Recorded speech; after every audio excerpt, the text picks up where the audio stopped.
స్వరము, క్రీస్తు రాకడ స్వరము, క్రీస్తు రాకడ స్వరము, క్రీస్తు రాకడ కొరకై నిన్ను సిద్ధపరచు స్వరము, క్రీస్తు రాకడ కొరకై సిద్ధపరచే స్వరము.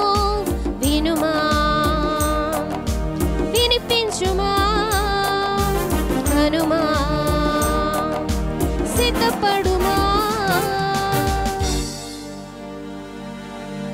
క్రీస్తు రాకడ స్వరమును కార్యక్రమను వీక్షిస్తున్న ప్రియులకు ప్రభువైన యేసుక్రీస్తు నామంలో నా హృదయపూర్వక వందనాలు తెలియజేస్తా ఉన్నాను. ఈ సమయంలో దైవజనులు ఎం రత్నకుమార్ గారు దైవవర్తమానం అందిస్తారు. ముందుగా చిన్న ప్రార్థన చేసుకుందాం.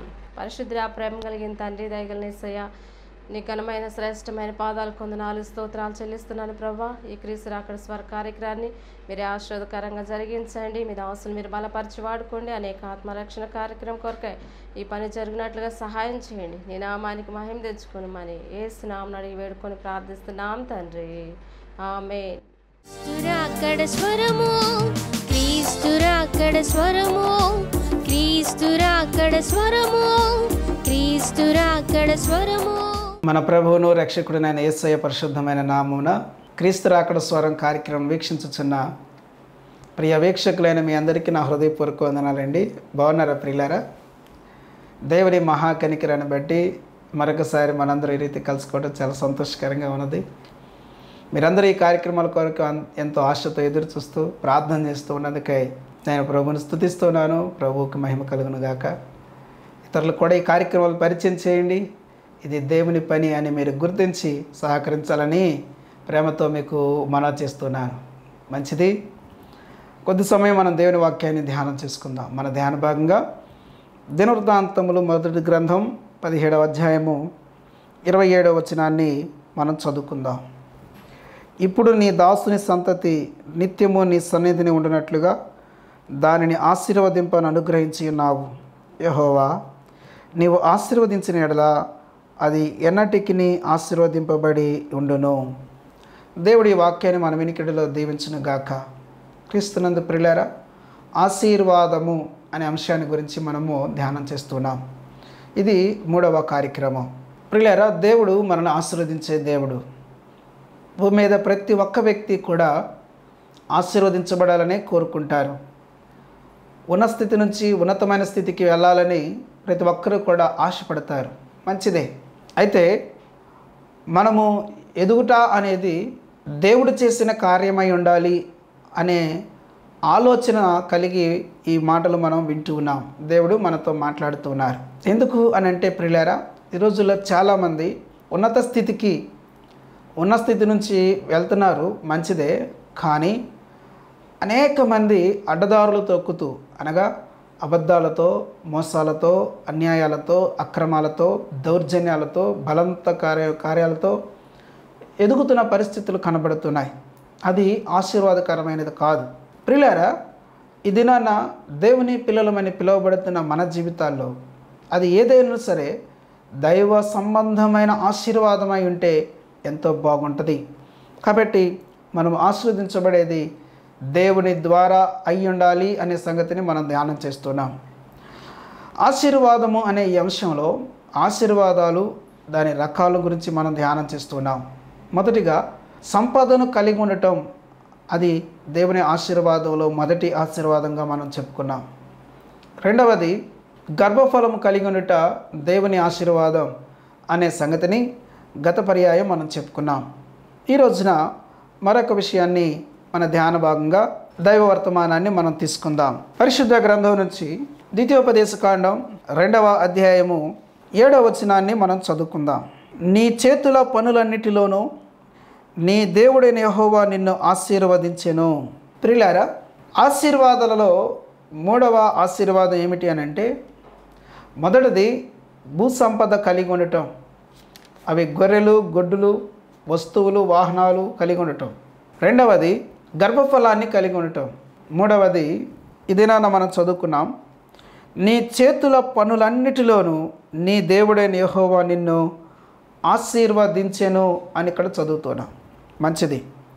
ప్రియులారా, మనము చేసే పనుల్లో ఆశీర్వాదం. నువ్వు ఉద్యోగం చేయొచ్చు, కూలి పని చేయొచ్చు, నువ్వు ఒక మేస్త్రిగా ఉండొచ్చు.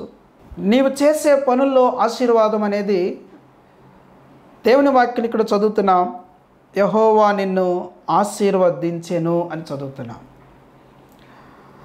మనము చేసే పనుల్లో దేవుని ఆశీర్వాదం అనేది చాలా ముఖ్యమైనది. చాలామంది చేతి వృత్తులతో జీవనాన్ని గడుపుకునేవారు ఉన్నారు. పొలం పనులు చేసుకుంటూ కొంతమంది, ఆయా రకాల వృత్తులు చేసుకుంటూ మరికొంతమంది కుటుంబాలను పోషించుకుంటున్న పరిస్థితులు ఉన్నాయి. చాలా సంతోషం. ఏదో ఒక రీతిగా ఏదో ఒక పని చేసుకుంటూ పోషించబడడానికి ప్రతి ఒక్కరూ కూడా వారి వారి ప్రయత్నాలు చేస్తూ ఉంటారు. వారికి ఉన్న తలాంతులను, వారికి ఉన్న సామర్థ్యాలను ఉపయోగించి పనులు చేసుకుంటూ ఉంటారు. చాలా మంచిది. దేవుని వాక్యంలో మనం చదువుతున్నాం, దేవుడు ఆశీర్వదించెను. ప్రియులారా, మనం చేసుకునే పనుల మీద దేవుని ఆశీర్వాదం అనేది అవసరమైనది అనే సంగతి ఈ దినాన మనం ధ్యానం చేస్తూ ఉన్నాం. పరిశుద్ధ గ్రంథాన్ని కనుక మనం వీక్షించినట్లయితే ప్రియులారా, ఆదికాండం 26 అధ్యాయము 12 నుంచి, ఇస్సాకు ఆ దేశమందున్న వాడై విత్తనము వేసి ఆ సంవత్సరము 100 అంతలు ఫలము పొందెను. యెహోవా అతనిని ఆశీర్వదించెను గనుక ఆ మనుషుడు గొప్పవాడాయెను. 13వ వచనం, అతడు మిక్కిలి గొప్పవాడగు వరకు క్రమక్రమముగా అభివృద్ధి పొందుచు వచ్చెను అని ఇక్కడ చదువుతున్నాం. మంచిది. ప్రియులారా, విత్తనము వేసి ఆ సంవత్సరం 100 అంతల ఫలము పొంది దేవుని చేత ఆశీర్వదించబడిన వ్యక్తిగా మనకి ఇక్కడ కనబడుతూ ఉన్నాడు. ఇస్సాకు యొక్క పని ఏంటి అంటే పొలం పని చేయటం. ఆ సంవత్సరం విత్తనం వేసిన వాడే 100 అంతల ఫలం పొందుకున్నాడు. ఆహా, ఎంత గొప్ప ఆశీర్వాదం! 100 అంతల ఫలం అని అంటే ఆ సంవత్సరం పొలం వేసిన వారికి ఒక బస్తానే పండింది అనుకుందాం, అర్థమవటం కొరకు చెప్తున్నాను. ఈయనకు మాత్రం 100 బస్తాలు పండినాయి. అది 100 అంతల ఆశీర్వాదం. ఆ సంవత్సరం పొలం వేసిన వారికి 10 బస్తాలే వచ్చినాయి అనుకుందాం, ఈయనకి 1000 బస్తాలు వచ్చినాయి. అది 100 అంతల ఆశీర్వాదం. ఆ సంవత్సరం పొలం వేసిన వారికి ఎకరాకి 30 బస్తాలే వచ్చినాయి అనుకుందాం, ఈయనకి 3000 బస్తాలు వచ్చినట్లు. ఇది 100 అంతల ఆశీర్వాదం. ప్రియమైన దేవుని బిడ్డలారా, ఇంత గొప్ప ఆశీర్వాదం ఈయన పనిలో ఎలా వచ్చింది అని అంటే దైవ గ్రంథం చెప్తున్న మాట, యెహోవా అతనిని ఆశీర్వదించెను, క్రమక్రమంగా అభివృద్ధి పొందుచు వచ్చెను అని ఈ వాక్యంలో మనం చదువుతున్నాం. చాలా అద్భుతమైన ఆశీర్వాదం. ప్రియమైన సోదరి సోదరులారా, నువ్వు చేసుకునే పని ఏదైనా సరే ఆ పనిలో ఆశీర్వదించబడుట అనేది చాలా విలువైనది. చేతి పనులు చేసుకుంటున్న వారిలో బెసలేలు అద్భుతమైన పనివాడు. అతని పని దేవుని చేత ఆశీర్వదించబడిన పని. పరిశుద్ధ గ్రంథంలో చూస్తే వారి వారి పనులలో నిపుణత కలిగి ఉన్నతమైన రీతిలో పనిచేసిన వ్యక్తులు మనకు కనబడుతూ ఉంటారు. సోదరి సోదరులారా, నువ్వే పని చేసుకుంటున్నావో ఆ పనిలో దేవుని ఆశీర్వాదం కావాలి. దేవుని వాక్యం చెబుతుంది, మన చేతి పనులను దేవుడు ఆశీర్వదించే దేవుడు అనే సంగతి మనకు కనబడుతుంది. ఇస్సాకును దేవుడు ఆశీర్వదించాడు, 100 అంతల ఫలాన్ని పొందుకున్నాడు, క్రమక్రమంగా అభివృద్ధి పొందుతూ వచ్చాడు.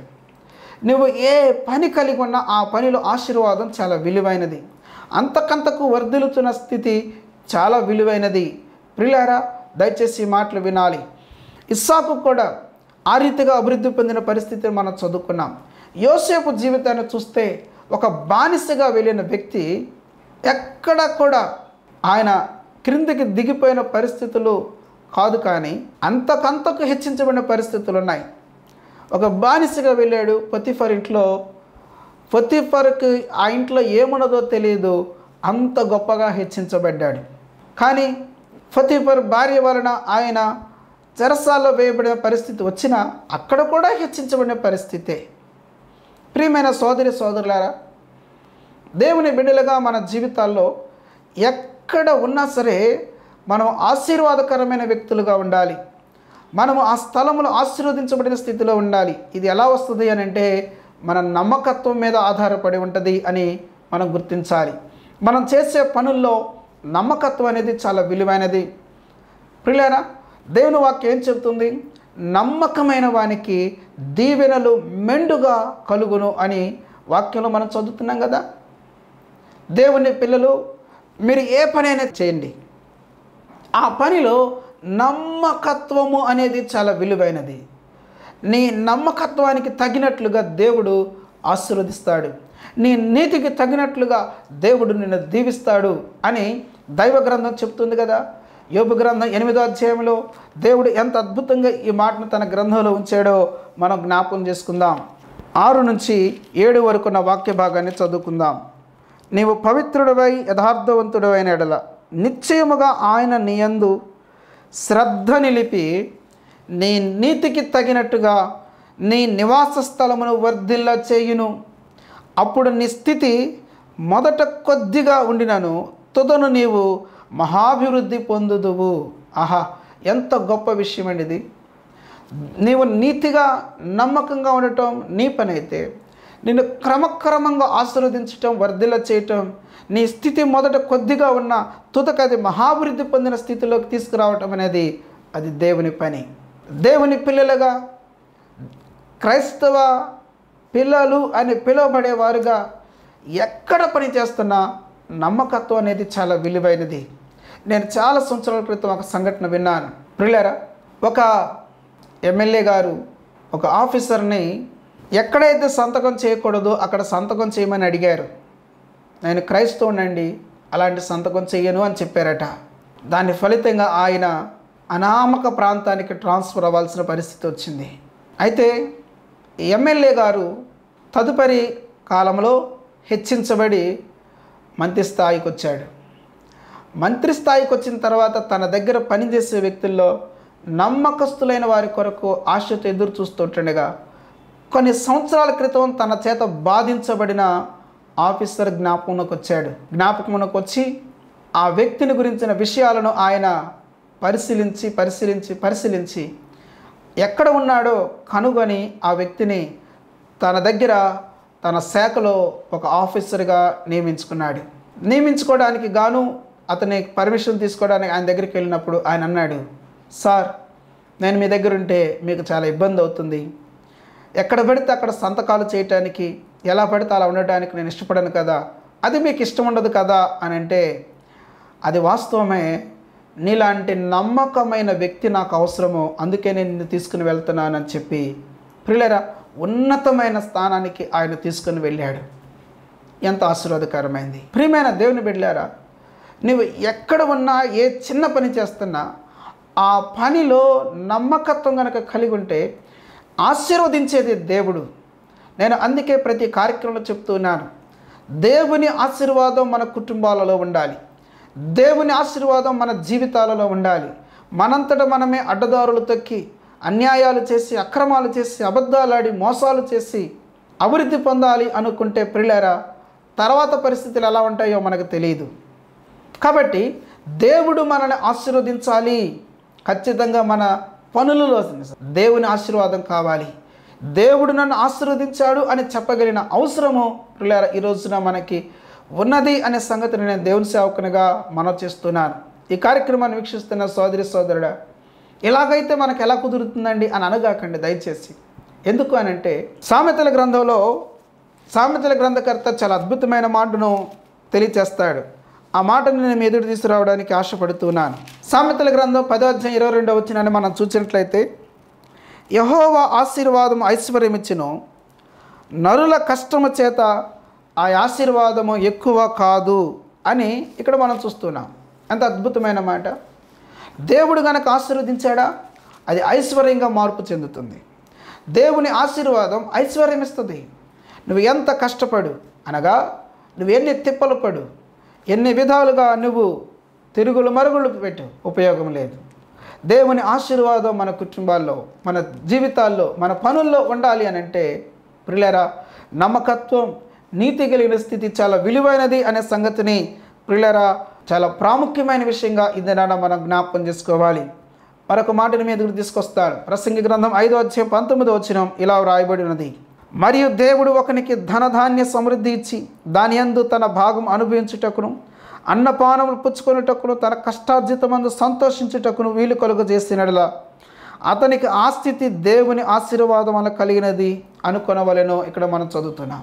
అవును, దేవుని ఆశీర్వాదమే కలగాలి మనకి, మనము సంపాదించుకున్నదై ఉండకూడదు. ప్రియులారా, మనము ప్రయాసపడద్దు అని నేను చెప్పట్లేదు. మనం ప్రయాసపడదాం, నమ్మకత్వాన్ని కలిగి ఉందాం, నీతి కలిగి ఉందాం. దేవుడు తగిన రీతిలో మనల్ని ఆశీర్వదిస్తాడు. ఆత్మీయ జీవితంలోనైనా అంతే, ప్రియులారా, సేవా పరిచర్యలోనైనా అంతే. ఎంత అద్భుతమైన దైవజనుడి దగ్గర గెహజీ ఉన్నాడు. ఎలీషా భక్తుడు ఎంత అద్భుతమైన దైవజనుడు అండి. ఎలీషా భక్తుని దగ్గరే ఉంటూ గెహజీ ఎంత శాపగ్రస్తమైన స్థితికి వెళ్ళాడు. అంతలోనే గొప్పవాడైపోవాలనుకున్నాడు. అడ్డదారులు తొక్కాడు, వెళ్ళగూడని మార్గాల్లో పరుగులెత్తాడు. కుటుంబానికి శాపాన్ని తీసుకొని వచ్చాడు. ఎంత దుఃఖకరం. ఏలియా దగ్గర ఎలీషా 2 అంతల ఆశీర్వాదం పొందితే 4 అంతల ఆశీర్వాదం పొందవలసిన గెహజీ భయంకర శాపాన్ని పొందుకున్నాడు. కారణం ఏంటి? దైవ పద్ధతిలో కాకుండా తన సొంత పద్ధతిలో గొప్పవాడు అవ్వుకోవాలనుకున్నాడు. నయమాను రథం వెంట పరుగులెత్తాడు. ఆయన వెంట వెళితే నేను గొప్పవాడిని అవుతాను అనుకొని. ప్రియులారా, కుటుంబం తరాలు కూడా శాపాన్ని అనుభవించిన పరిస్థితి వచ్చింది. ఎంత విచారం. సోదరులారా, సేవా పరిచర్యలోనే అంతే, అనుదిన జీవితంలో, కుటుంబంలో ఏ పని చేసినా కూడా దేవుని ఆశీర్వాదమే మన కుటుంబాల్లోకి రావాలి. దేవుని ఆశీర్వాదంతోనే మనం దీవించబడాలి, ఆశీర్వదించబడాలి, వర్ధిల్లాలి అనే సంగతిని దేవుని సేవకునిగా ప్రేమతో ఈ మాటలు నేను మనవి చేస్తున్నాను. మంచిది. అయితే ప్రియులారా, నీ చేతి పనుల్లో ఆశీర్వాదం వచ్చిన తర్వాత, నీ చేతి పనుల్లో దీవించబడిన తర్వాత నీ పరిస్థితి ఎలాగుంటుంది? కొంతమంది ఆశీర్వదించబడేంత వరకు దేవుని వెంట పరుగులెత్తుతున్నారు. దేవుని సేవకుల దగ్గరికి వెళ్ళి ప్రార్థన చేయించుకుంటారు. దేవుని సేవకుల్ని, సంఘాన్ని విడిచిపెట్టకుండా నమ్మకంగా ప్రవర్తిస్తూ ఉంటారు. కానీ ఒక ఆశీర్వాదకరమైన స్థితి వచ్చిన తర్వాత, ఒక ఎదుగుదలతో కూడిన పరిస్థితి వచ్చిన తర్వాత చాలామంది పరిస్థితులు ఎలాగుంటున్నాయో దేవుని వాక్యంలోంచి మనం చదువుదాం. చూడండి, హబక్కూకు గ్రంథం 1వ అధ్యాయంలో నేను మీకు ఈ మాటను చూపించాలని ఆశపడుతున్నాను. చూడండి, 16వ వచనాన్ని చదువుకుందాం. కావున వలన మంచి భాగమును పుష్టినిచ్చు భోజనమును తనకు కలుగుచున్నవని వాడు తన వలకు బలులు నర్పించుచున్నాడు, తన ఉరులకు దోపము వేయుచున్నాడు అని ఇక్కడ చదువుతున్నాను. గమనించారా ప్రియులారా? మరొకసారి మీ కొరకు ఈ మాటను చదువుతాను, జాగ్రత్తగా ఈ మాట వినండి. కావున వలన మంచి భాగమును పుష్టినిచ్చు భోజనమును తనకు కలుగుచున్నవని వాడు తన వలకు బలులు నర్పించుచున్నాడు, తన ఉరులకు ధూపము వేయుచున్నాడు. అర్థమైందా మీకు? తన వలన మంచి చేపలు పట్టుకుంటున్నాడని చెప్పి ఈ వ్యక్తి ఏం చేస్తున్నాడో తెలుసా అండి? వలలకు బలులు అర్పిస్తున్నాడంట, వలకు ధూపం వేస్తున్నాడట. అంటే ఇతను ఒక మంచి స్థితిలోకి వచ్చిన తర్వాత ఈ వ్యక్తి చేస్తున్న పని ఏంటండి అని అంటే, దేవుని స్థానంలోకి తమ యొక్క పనిముట్టులను తీసుకొని వచ్చాడు. పనిముట్టులకు బలులు అర్పిస్తూ ఉన్నాడు, పనిముట్టులను పూజించుచు ఉన్నాడు. పనిముట్టులు ఈ వ్యక్తికి దేవుడు అయిపోయినాయి. అబ్బా, ఎంత విచారం అండి. కొంతమంది పనిని దేవుడు అంటున్నారు, ఇంకొంతమంది ఆ పనికి చేసే పనిముట్టులను దేవుని స్థానంలోకి తీసుకొచ్చి పెడతా ఉన్నారు. ఎందుకని? ఈ పని వలన మేము దీవించబడ్డాం, ఈ పనిముట్ల వల్ల మేము దీవించబడ్డామని చెప్పి వాటిని హెచ్చించుచున్నారండి. ఎంత భయంకరం. ప్రియమైన సోదరులారా, నీవు దేవుని అవమానపరుస్తున్నావనే సంగతిని గుర్తుపెట్టుకోవాలి. దేవునికి రావలసిన మహిమను దేనికో ఎవరికో ఇస్తూ ఉన్నావు. ఇది ఎంత ఘోరమైన పాపమో. దేవుడు చెప్పిన మాట, నా మహిమను నేను ఎవరికి ఇచ్చువాడను కాను అన్నాడు. మనము దేవుని మహిమపరచాలి. నన్ను ఆశీర్వదించింది దేవుడు, నన్ను దీవించింది దేవుడు, నన్ను ఈ స్థితిలోకి తీసుకొచ్చింది దేవుడు అని చెప్పి సమస్త మహిమ, ఘనత, ప్రభావం ఆయనకు చెల్లించాల్సింది పోయి వస్తువులకో పనికో దేవుని స్థానాన్ని ఇస్తే నువ్వు దేవుని అవమానపరుస్తున్నావు. ఇంకొక మాటలో చెప్పాలనంటే, అపవాది నీ భౌతిక సంబంధమైన స్థితిని ఆధారం చేసుకొని నిన్ను మోసగిస్తున్నాడు. వాడి చేత నువ్వు మోసగించబడుతున్నావు. ఇది చాలా ప్రమాదకరమైనది. నువ్వు ఆశీర్వదించబడటం మంచిదే, నువ్వు దీవించబడటం మంచిదే. అయితే నీ పనిముట్లను లేకపోతే నీ పనిని దేవుని కంటే ఘనంగా ఎంచటం ఏంటి? ఇది వాక్యానుసారమైనది కాదే, ఇది వాక్యానికి భిన్నమైనదే. వస్తువులను గౌరవించటం మంచిది, పనిని గౌరవించటం మంచిది, కానీ దేనిని కూడా దేవుని స్థానంలోకి తీసుకురాకూడదే. సోదరి సోదరులారా, గమనించాలి. నీవు ఆశీర్వదించబడిన తర్వాత, నీవు దీవించబడిన తరువాత దేవుణ్ణి దుఃఖపెట్టే వ్యక్తిగా, దేవుణ్ణి ఏడిపించే వ్యక్తిగా మార్పు చెందటం అనేది చాలా విచారకరమైనది. దేవుడు చెప్పినదేంటి? నువ్వు తిని తృప్తి పొంది నన్ను స్తుతించు అన్నాడు. అయితే తిని తృప్తి పొందిన తర్వాత ఏం చేస్తున్నారు? పరిశుద్ధ గ్రంథం నుంచి ద్వితీయోపదేశకాండం 8వ అధ్యాయంలోకి వెళ్తే దేవాది దేవుడు ఈ మాటలు చాలా స్పష్టంగా మాట్లాడిన మాటలుగా మనం చూస్తాం. 10వ వచనాన్ని చదువుతున్నాను. నీవు తిని తృప్తి పొంది నీ దేవుడైన యెహోవా నీకిచ్చిన మంచి దేశమును బట్టి ఆయనను స్తుతింపవలెను.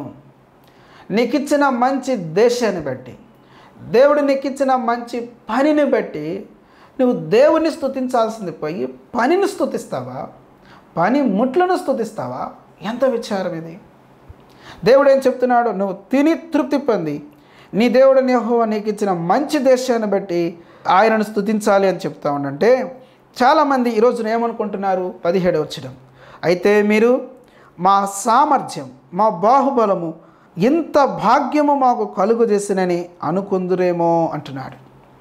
ప్రియమైన సోదరులారా, సోదరులారా, నీకున్న పనిముట్లు కావచ్చు, నువ్వు చేస్తున్న పని కావచ్చు, దాని వలన నేను దీవించబడ్డాను కాదు, దానిని ఆధారం చేసుకొని దేవుడు నన్ను ఆశీర్వదించాడని దేవునికి మహిమ కనుక తీసుకురాగలిగితే ఎంత బాగుంటుంది. నువ్వు మహిమను దేనికో ఎవరికో ఆపాదించడం అనేది నువ్వు చేస్తున్న దేవునికి విరోధమైన పని అని గుర్తించాలి. దేవుడు అంటున్నాడు, మా సామర్థ్యము, మా బాహుబలము మాకు ఎంత భాగ్యం కలుగు చేస్తుందని మీరు అనుకుంటారేమో అంటున్నాడు. అవును, దీనికి కారణం ఏంటి? 14వ వచనం, నీ మనస్సు మదించి దాసుల గృహమైన ఐగుప్తు దేశం నుండి నేను రప్పించిన నీ దేవుడైన యెహోవాను మరచదవేమో. దేవుణ్ణి మర్చిపోయారు. కారణం ఏంటి? మనస్సు మదించింది. ఎందుకు? ఆశీర్వదించబడినప్పుడు. ఎవరికి దండం పెడుతున్నావు? దేనికి దండం పెడుతున్నావు? నీ పని వస్తువులుగా నువ్వు దండం పెట్టేది, నీ పనిముట్లుగా నువ్వు దండం పెట్టేది, వాటినా నువ్వు పూజించేది. దేవుని కదా పూజించాల్సింది. సోదరి సోదరులారా, దైవ వ్యతిరేక కార్యక్రమాలకు మనం ఎన్నడూ కూడా పాల్పడకూడదు. మనల్ని ఆశీర్వదించేది దేవుడు, మనల్ని దీవించేది దేవుడు. దీవించబడిన తర్వాత, ఆశీర్వదించబడిన తర్వాత హృదయంలోకి గర్వం వచ్చి దేవుని మీద తిరుగుబాటు చేస్తే అది చాలా ప్రమాదకరమైనది. దేవుడు మనల్ని ఆశీర్వదించే దేవుడు.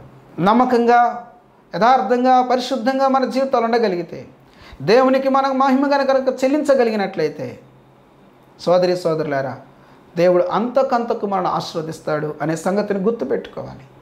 ఇది మన జీవితాలకు ఆశీర్వాదకరమైనది, దీవెనకరమైనది. కాబట్టి ఈ కార్యక్రమాన్ని వీక్షిస్తున్న నీవు మొదటిగా గుర్తుపెట్టుకునండి, దేవుడు నీకు ఇచ్చిన ఏ పని అయినా సరే దాన్ని నమ్మకంగా చేయండి.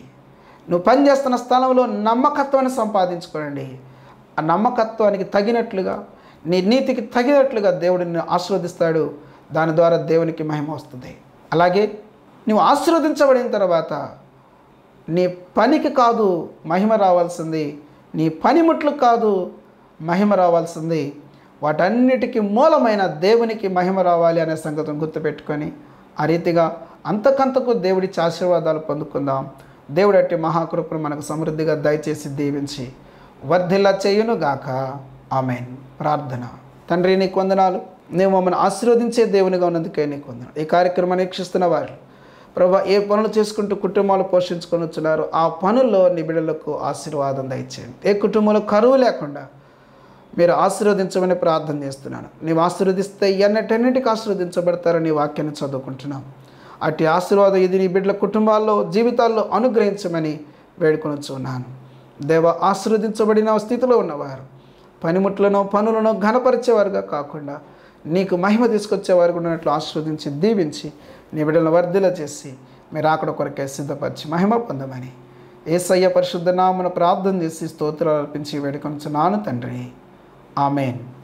త్రియేక దేవుని దీవెన, శాంతి, సమాధానం ఇప్పుడు ఎల్లప్పుడు సదాకాలం ఈ కుటుంబం అంతటికి ప్రతి ఒక్కరికి తోడైన నడిపించి తన రాకడ కొరకై సిద్ధపరిచి భద్రపరచును గాక. ఆమేన్. Praise lord.